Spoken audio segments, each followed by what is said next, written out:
Fever వచ్చినప్పుడు మనం ఏం చేయాలి? జనరల్‌గా ఎలా ఉంటుంది అంటే అది 102 ఫీవర్ వచ్చినా, 101 వచ్చినా, 103 వచ్చినా అది ఇన్ఫెక్షన్ యొక్క సివియారిటీ చెప్పదు. సో, అది మన ఫైటింగ్ కెపాసిటీ చెప్తుంది. మన బాడీలోకి ఇన్ఫెక్షన్ వస్తే మనం ఫైట్ చేస్తాం. మన స్ట్రాంగ్ ఫైటర్ అయితే హై ఫీవర్ వస్తుంది. కొంచెం తక్కువ ఫైట్ చేస్తే ఆటోమేటిక్గా తక్కువ ఫీవర్ వస్తుంది. సో ఫీవర్ యొక్క ఇంటెన్సిటీ అది గ్రేడ్ని బట్టి మనం ఇన్ఫెక్షన్ని అంచనా వేయకూడదు. అయితే మరి ఎలా అసలు అంచనా వేయాలి అంటే ఫీవర్కి డ్యూరేషన్ ఎంత గ్యాప్ ఉంది. ఫర్ ఎగ్జాంపుల్ 6 అవర్స్కో 8 అవర్స్కో ఒకసారి ఫీవర్ వస్తుంది అంటే రోజుకు 2-3 సార్లు వస్తుంది అంటే ఇట్స్ ఏ మైల్డ్ ఇన్ఫెక్షన్. అట్లా కాకుండా కంటిన్యూస్గా ఉంటుంది, ఎవ్రీ 4th అవర్లీ మనకు ఫీవర్ వస్తుంది అంటే దాని అర్థం సివియర్ ఇన్ఫెక్షన్ అని అర్థం.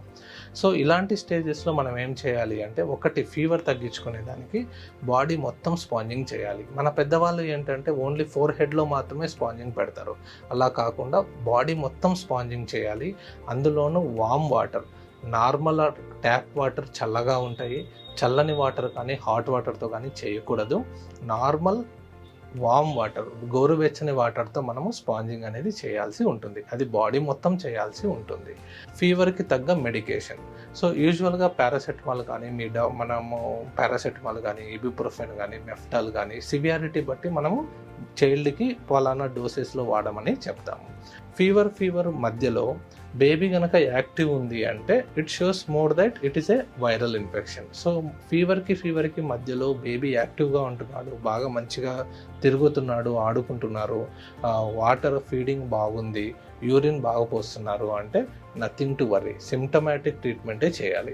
అట్లా కాకుండా ఫీవర్కి మధ్యలో చైల్డ్ డల్ ఉంటున్నాడు, లేకపోతే ఫిట్స్ వస్తున్నాయి, శ్వాసకు తీసుకోవడంలో ఇబ్బంది పడుతున్నాడు, డొక్కలు ఎగరేస్తున్నారు, యూరిన్ వేసేటప్పుడు ప్రాబ్లం ఉంది, లేకపోతే ఎక్కడన్నా మనకి బ్యాక్టీరియాకి సంబంధించిన ప్రాబ్లం ఉంది, నిమోనియా లాంటివి ఉన్నాయి, ఇట్లా ఏమన్నా ఉంటే మనం వెంటనే యాంటీబయాటిక్స్ వాడడం కానీ అవసరాన్ని బట్టి మనం అడ్మిషన్ కూడా చెప్తాము.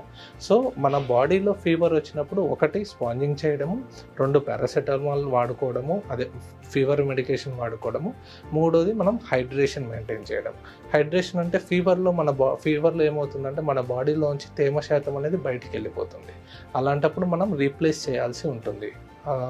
సో నార్మల్ వాటర్ కానీ, కోకోనట్ వాటర్ కానీ, బటర్ మిల్క్ కానీ, ఓఆర్ఎస్ శాచెట్స్ కానీ, లెమన్ వాటర్ కానీ ఇలాంటి వాటితో మనం ఫ్రీక్వెంట్గా తాగుతూ ఉంటే, పిల్లలకి తాపిస్తూ ఉంటే ఆ ఫీవర్ అనేది మనం పోగొట్టుకున్న వాటర్ శాతం, తేమ శాతం అనేది మళ్ళీ రీప్లేస్ అవుతుంది.